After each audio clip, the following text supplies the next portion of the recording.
प्यारे विद्यार्थियों, आज का केमिस्ट्री का पहला अध्याय है रासायनिक अभिक्रियाएं एवं समीकरण। पहला हेडिंग है रासायनिक अभिक्रिया, यानी वह अभिक्रिया जिसमें एक या एक से अधिक पदार्थ परस्पर मिलकर एक नए पदार्थ का निर्माण करते हैं। इस प्रकार की अभिक्रिया को रासायनिक अभिक्रिया कहते हैं। जैसे यहाँ पर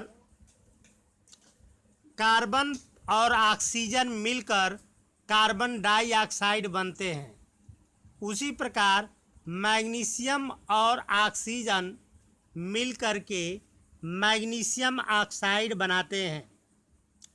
तो इसमें जैसे इस पहले उदाहरण में कार्बन और ऑक्सीजन दो पदार्थ मिलकर एक नया उत्पाद बनाते हैं, इसमें भी दो उदाहरण दिए गए हैं। अब अगला हेडिंग है रासायनिक समीकरण।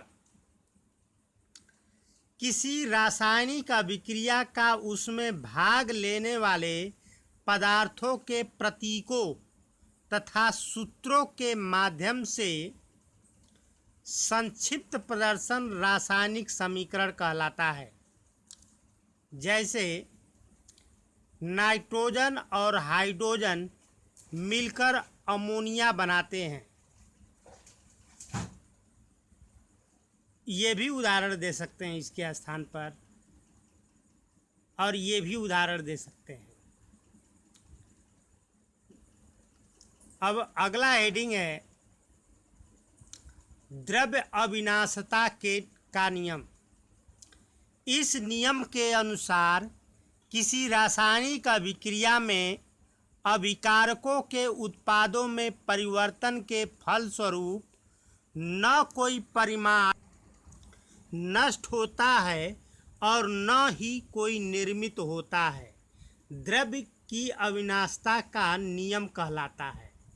यहाँ पर एग्जाम्पल में देखेंगे 2mg + O2 बराबर 2mgO।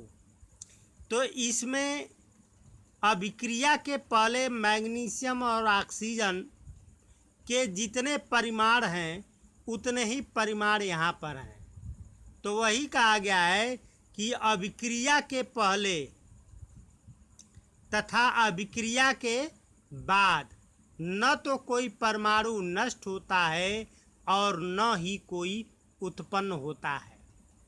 अब अगला हेडिंग है रासायनिक अभिक्रियाओं के प्रकार। इसके निम्नलिखित प्रकार हैं। पहला हेडिंग है संयोजन अभिक्रिया। ऐसी अभिक्रिया जिनमें दो या दो से अधिक अभिकारकों के मेल से एक ही उत्पाद बनता है, उसे संयोजन अभिक्रिया कहते हैं। ध्यान देंगे स्टूडेंट, यहाँ पर जैसे में दो या दो से अधिक अभिकारक हैं कार्बन और ऑक्सीजन, तो कार्बन और ऑक्सीजन से मिलकर केवल एक ही उत्पाद कार्बन डाइऑक्साइड बनता है। तो अभिकारक दो हुए, कार्बन और ऑक्सीजन, और इनसे मिलकर एक नया उत्पाद कार्बन डाइऑक्साइड बनता है।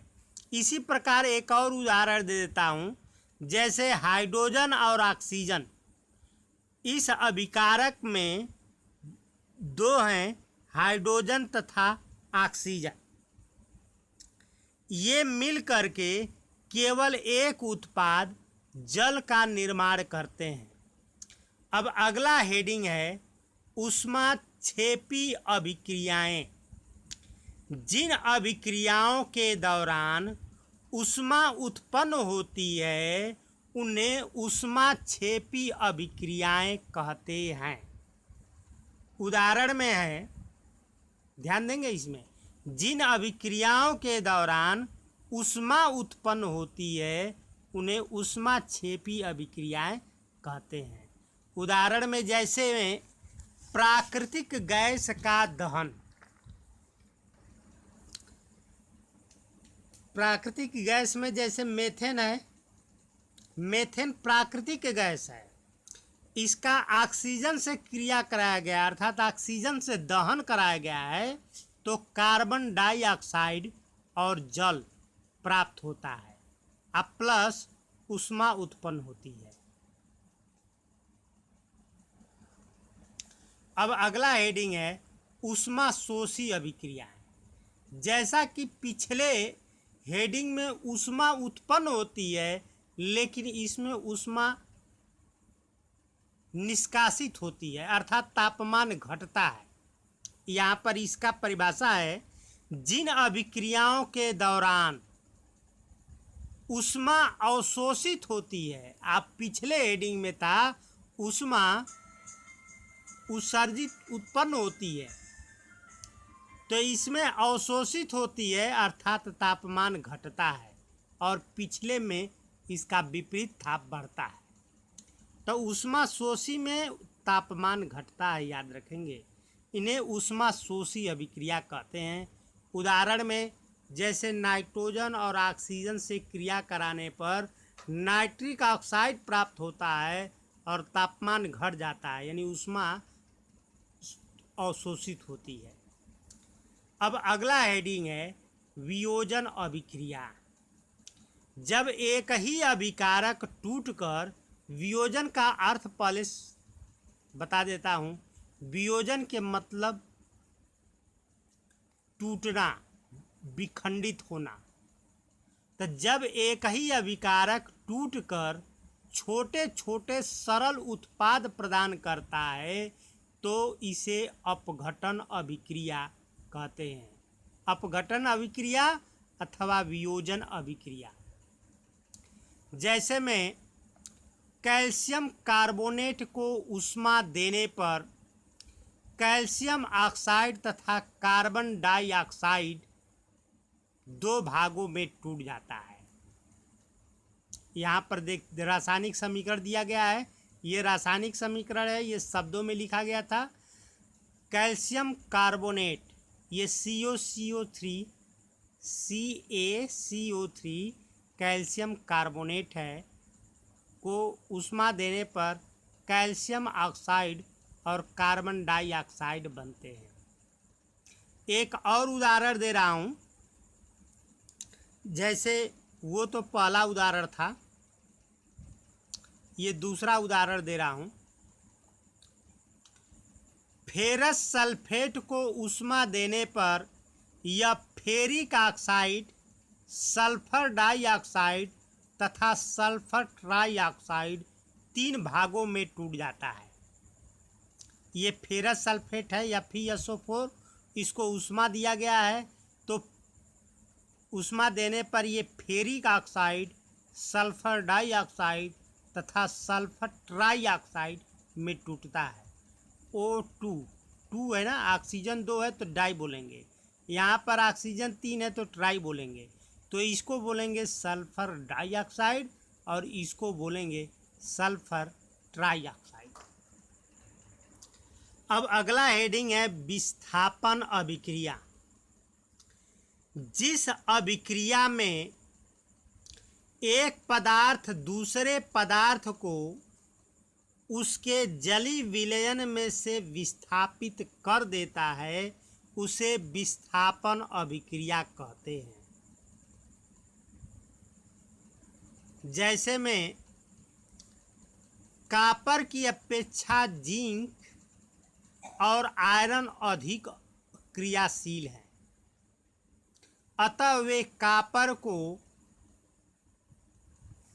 कॉपर लवण के जलीय विलयन से विस्थापित कर देता है। जैसे यहाँ पर देखेंगे, ये आयरन है और ये कॉपर सल्फेट है, तो यहाँ पर भी है जिंक है और कॉपर सल्फेट है। तो कॉपर सल्फेट में ये जो कॉपर की अपेक्षा ये आयरन है चाहे जिंक है, ये अधिक क्रियाशील है, इसलिए ये आयरन कॉपर को, यानी कॉपर सल्फेट में से ये जो आयरन है कॉपर को विस्थापित कर देगा और ये आयरन अपना जगह ले लेगा। तो आयरन यहाँ पर आ जाएगा, कॉपर हटा देगा, अलग हो जाएगा। तो यहाँ पर फेरस सल्फेट प्लस कॉपर बना है। उसी प्रकार यहाँ पर भी देखेंगे, ये जिंक कॉपर सल्फेट में से ये जिंक कॉपर को विस्थापित कर देगा और जिंक वहाँ सम्मिलित हो जाएगा। अब अगला हेडिंग है वियोजन। प्रश्न है वियोजन अभिक्रियाओं के कुछ उदाहरण दीजिए। तो वियोजन अभिक्रियाओं के तो बहुत से उदाहरण हैं, इसमें कुछ उदाहरण दिए गए हैं। पोटेशियम क्लोरेट का वियोजन, ध्यान देंगे, जब पोटेशियम क्लोरेट को गर्म करते हैं तो यह पोटेशियम क्लोराइड तथा ऑक्सीजन में वियोजित हो जाता है।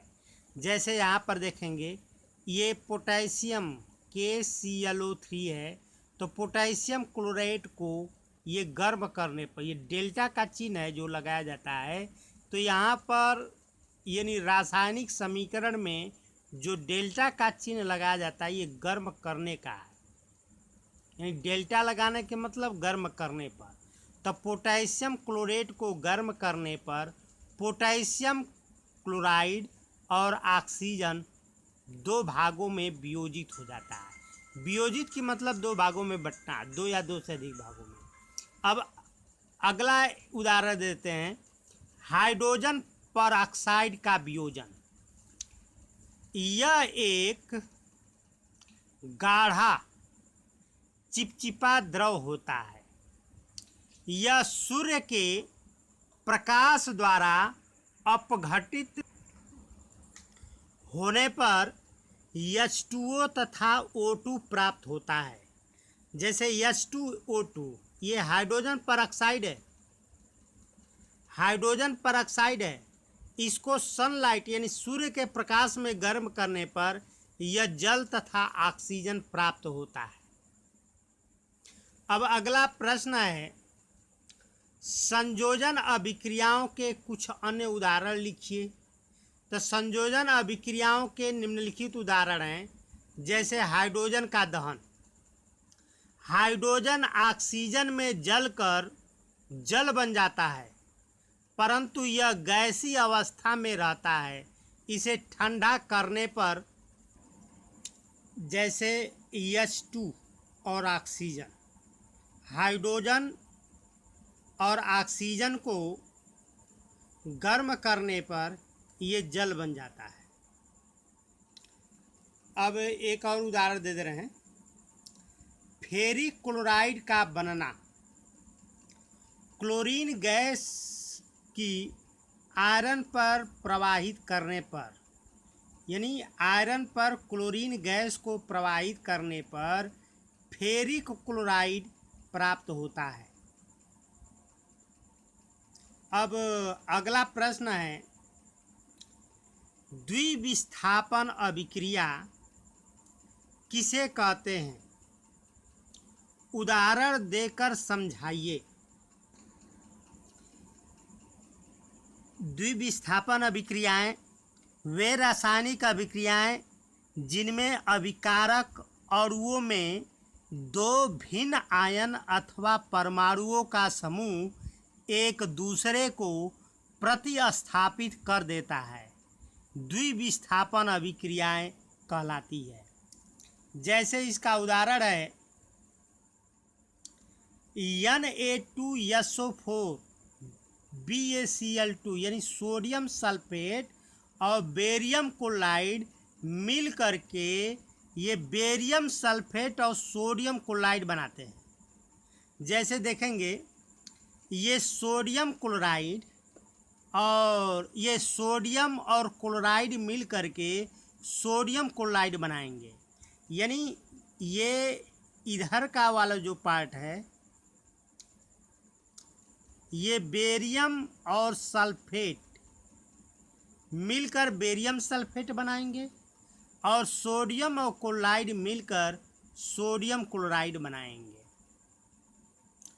तो यहाँ पर सोडियम सल्फेट में से सल्फेट विस्थापित होता है और बेरियम क्लोराइड में से क्लोराइड विस्थापित होता है।